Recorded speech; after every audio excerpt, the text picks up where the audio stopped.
کیا آپ جانتے ہیں کہ پاکستان کے وہ کون کون سے ہارڈ لائنر مذہبی رہنما ہیں جن پر امریکہ، بھارت، ایران اور دنیا کے کئی ملکوں نے پابندی لگا کر انہیں خطرناک دہشت گرد ڈکلیئر کیا ہوا ہے؟ پاکستان کی جیلوں میں قید وہ کون تھا جسے ہماری گورنمنٹ بھی دہشت گرد سمجھتی تھی، لیکن پھر اسی دہشت گرد کو فوجی ہیلی کاپٹر سے GHQ لایا جاتا رہا؟ دلی کی بدنام زمانہ تہاڑ جیل کی کال کوٹری میں قید مولانا مسعود اظہر کو مجاہدین نے کیسے چھڑوایا تھا؟ حافظ سعید انڈیا کے لیے موسٹ وانٹڈ کیوں ہے؟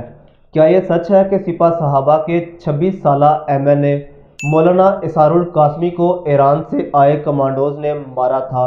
اور ہاں، کون سے مشہور شیعہ ملیٹنٹ لیڈر کو خود ایرانی اہلکاروں نے گولیوں سے بھون ڈالا؟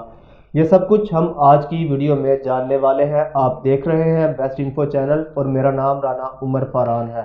مقبوضہ کشمیر میں جہاد کرنے والی تنظیم جیش محمد کے بانی مولانا مسعود اظہر ایک زمانے میں بہت ایکٹیو ہوا کرتے تھے۔ مولانا مسعود اظہر کی جماعت پر انڈیا اور امریکہ سمیت کئی یورپی ملکوں نے پابندی لگا رکھی ہے۔ 2019 میں اقوام متحدہ کی سیکیورٹی کونسل نے انڈیا کی سفارش پر مولانا مسعود اظہر کو عالمی دہشت گردوں کی لسٹ میں شامل کیا۔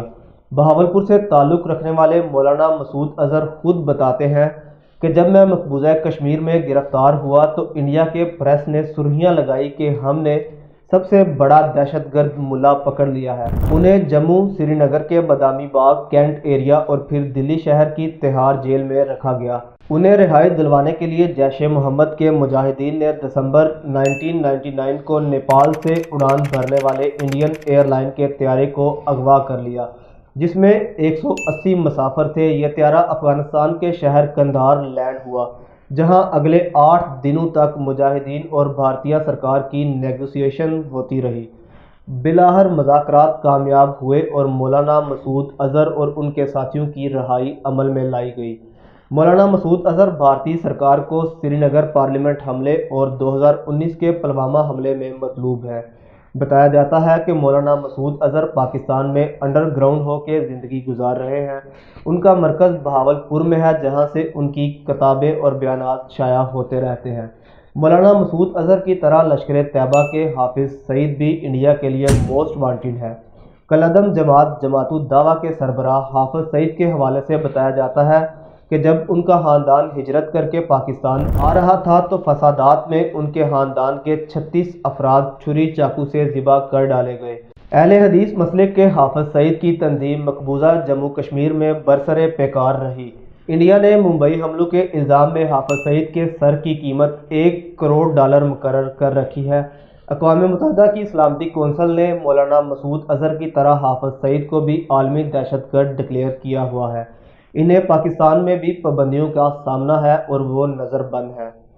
پاکستان میں ایک اور جہادی تنظیم حرکت المجاہدین کے بانی فضل الرحمان خلیل کو بھی امریکہ نے عالمی دہشت گردوں کی فہرست میں شامل کیا ہوا ہے۔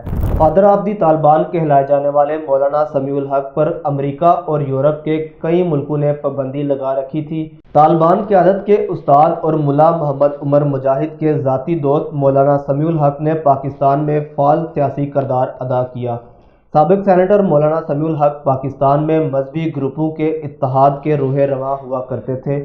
انہیں نومبر 2018 میں اسلام آباد میں قتل کر دیا گیا تھا۔ ہمارے ہمسایہ ملک ایران کو ہمیشہ سے پاکستان میں آپریٹ کرتی اینٹی شیعہ تنظیموں پر تحفظات رہے ہیں، اور اس حوالے سے ایرانی گورنمنٹ نے کئی مراسلے ہماری حکومت کو لکھے۔ 90 کی دہائی میں طاقتور لوگ دھڑلے سے اسلحے کی نمائش کیا کرتے تھے۔ بتایا جاتا ہے کہ جنگ کے 26 سالہ MNA مولانا اسرار القاسمی اپنے ہاتھ میں لالٹین اور کندھے پر کلیشن کوپ اٹھا کر ساری رات جنگ کی گلیوں کا گشت کیا کرتے تھے۔ 31 دسمبر 1990 کے روز قومی اسمبلی میں پہلی اور اپنی زندگی کی آخری تقریر کی۔ اس تقریر میں مولانا قاسمی کا کہنا تھا کہ ہماری جماعت نے پاکستان میں ایرانی انقلاب کا راستہ روکا ہے، اور پھر 10 جنوری 1991 کے روز مولانا قاسمی ضمنی انتخابات کے موقع پر جب پولنگ اسٹیشنوں کے دورے پر تھے تو نقاب پوش افراد نے گولیوں سے ان کا سینہ چھلنی کر ڈالا، اور یوں مولانا قاسمی کا سفر دنیا اختتام کو پہنچا۔ سپہ صحابہ کی قیادت آج بھی الزام لگاتی ہے کہ ہمارے رہنماؤں کے قتل کے پس پردہ ایرانی گماشتے تھے۔ ہمارے جتنے بھی قائدین شہید ہوئے ہیں ان کے قاتل ایران سے فنڈڈ ہوتے ہیں۔ مولانا قاسمی کے قتل کے فوری بعد ان کے حریف شیخ محمد اقبال کے داماد کو بھی قتل کیا گیا۔ ایسے حالات میں جنگ میں مکمل کرفیو لگا دیا گیا اور پورے شہر کا کنٹرول پاک آرمی کو دے دیا گیا۔ یاد رہے کہ چند سال بعد مولانا اسرار القاسمی کے قتل کی FIR میں نامزد شیخ اقبال کو بھی جنگ میں بے دردی سے قتل کر دیا گیا تھا اور فوارہ چوک پر ان کی لاش کئی گھنٹوں تک پڑی رہی۔ مولانا محمد اعظم تارک سپہ صحابہ کے وہ دوسرے MNA تھے جنہیں 2003 میں دن دہاڑے گولیوں کا نشانہ بنایا گیا۔ مولانا اعظم تارک کے قتل کے الزام میں شیعہ رہنما علامہ ساجد علی نقوی اور مسلم لیگ نواز کے سابق MLA نواب امان اللہ خان سیال کو گرفتار کیا گیا۔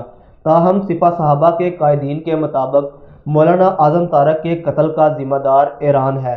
شیعہ ملیشیا تنظیم سپہ محمد کے بانی رہنما سید غلام رضا نقوی سے ہر کوئی ڈرتا تھا اور حکومت نے ان کے سر کی قیمت 20 لاکھ روپے مقرر کر رکھی تھی۔ بتایا جاتا ہے کہ سید غلام رضا نقوی نے حضرت غازی عباس کے علم پر ہاتھ رکھ کر قسم اٹھائی تھی کہ ہم گستاخ امام زمانہ اعظم تارک کو قتل کر کے ہی دم لیں گے۔ یہی غلام رضا نقوی تھے جنہوں نے ایک موقع پر برقع پہن کر مولانا اعظم تارک پر قاتلانہ حملہ کیا تھا لیکن وہ بچ نکلے۔ 7 مارچ 2016 کو پاکستانی نیوز چینل پر یہ بریکنگ نیوز چلی کہ کالعدم سپہ محمد کے سربراہ سید غلام رضا نقوی اس وقت ایرانی فورسز کی کارروائی میں ہلاک کر دیے گئے جب وہ غیر قانونی طور پر ایران کا بارڈر عبور کر کے ترکی جا رہے تھے۔ لشکر جنگی نام کی کالعدم تنظیم 90 کی دہائی سے لے کر آج تک پاکستان میں شیعوں کی نسل کشی کر رہی ہے۔ لشکر جنگی کے بانی ریاض بصرہ کو حکومت پنجاب نے خطرناک مجرموں کی فہرست میں ڈالا ہوا تھا اور ان کے سر کی قیمت ایک زمانے میں 5 ملین روپے یعنی 50 لاکھ روپے رکھی گئی تھی۔ 35 سالہ ریاض بصرہ 14 مئی 2002 کے روز پولیس مقابلے میں مارا گیا۔ ریاض بصرہ کے بعد پاکستانی شیعوں اور ایران کے لیے ملک اسحاق کسی ڈرونے خواب سے کم نہیں تھا۔ برسہ برس جیلوں اور عقوبت خانوں میں قید لشکر جنگی کا سربراہ ملک اسحاق کس قدر طاقتور تھا آپ اس کا اندازہ اس بات سے لگا لیں کہ ایک موقع پر GHQ سے دہشت گردوں کا قبضہ چھڑانے کے لیے اس کا منت ترلا کرنا پڑا اور اسے لاہور جیل سے آرمی ہیلی کاپٹر پر GHQ لے جایا گیا جہاں اس نے دہشت گردوں سے مذاکرات کیے۔ ملک اسحاق عالمی سطح پر کس قدر خطرناک سمجھا جاتا تھا آپ اس کا اندازہ یوں لگا لیں کہ امریکہ کے محکمہ خارجہ نے انہیں ایک عالمی دہشت گرد ڈکلیئر کر رکھا تھا۔ ان کے سر کی قیمت 1 لاکھ امریکی ڈالر مقرر کر رکھی تھی جو پاکستانی کرنسی میں تقریباً 3 کروڑ سے بھی زیادہ بنتی ہے۔ 29 جولائی 2015 کو پاکستانی ٹی وی چینلز پر یہ بریکنگ نیوز چلی کہ کالعدم لشکر جنگی کے سابق سربراہ ملک محمد اسحاق کو ان کے 2 بیٹوں اور درینہ ساتھی سید غلام رسول شاہ اور دیگر 12 افراد کے ہمراہ مظفر گڑھ میں ایک پولیس مقابلے میں مار دیا گیا۔ ملک اسحاق کے قتل کا کریڈٹ لینے والے اس وقت کے وزیر داخلہ کرنل ریٹائرڈ شجاع خانزادہ کو 2 ہفتوں بعد بم سے اڑا دیا گیا۔ تب ان پر حملے کی ذمہ داری لشکر جنگی نے قبول کرتے ہوئے اسے ملک اسحاق کے خون کا انتقام قرار دیا۔ میں امید کرتا ہوں کہ آج کی ویڈیو آپ کو پسند آئی ہوگی۔ ملتے ہیں بہت جلد ایک نئی تاریخی، تحقیقی اور معلوماتی ویڈیو کے ساتھ۔ تب تک اپنا اور اپنے پیاروں کا خاص خیال رکھیں۔ اللہ نگہبان۔